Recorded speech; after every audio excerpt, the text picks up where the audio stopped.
செலக்கடத்தல் விஷயத்த சொல்லி டீல் பேசணும்னு வர சொல்றா. இது வரைக்கும் எல்லார்கிட்டையும் நான் தான் டீல் பேசியிருக்கேன். முதல் தடவை அவ டீல் பேசணும்னு சொல்லவும் என்னால கோவத்தை கண்ட்ரோல் பண்ண முடியல. அதான் கையோட கன் எடுத்துட்டு வந்துட்டேன்.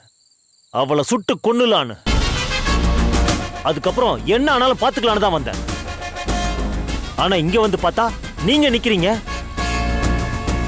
நாம கொஞ்சம் கேர்லெஸ்ஸா இருந்திருந்தா என்ன ஆயிருக்கும்? ஒருத்தருக்கு ஒருத்தர் சுட்டுக்கிட்டு நம்மளே செத்துருப்போம்.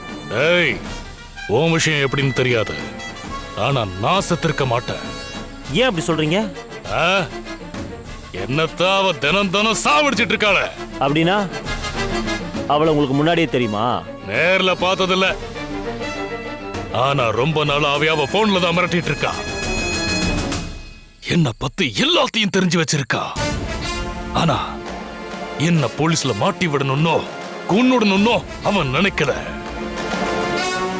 எனக்கும் போன் பண்ணி சில கடத்தல பத்தி சொல்லி டீல் பேசணும்னு சொல்லி வர சொன்னா. ஆனா அவ வராம உன்ன அனுப்பியிருக்கா. அப்ப அவ எங்க போனா? அவ என்ன பண்றா, என்ன நினைக்கிறான்னு எதையுமே என்னால யூகிக்க முடியல. ஆனா இங்க நீ வருவன்னு நான் கனவுலையும் யூகிக்கல.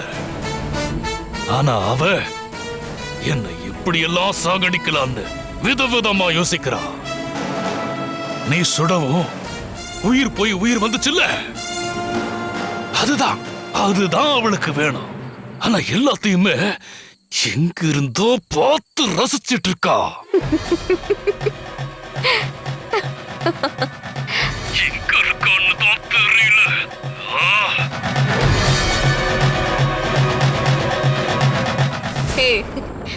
எவ்வளவு லேட்டா வருவ? முக்கியமான கதறல் சீன் ஒண்ணு போச்சு.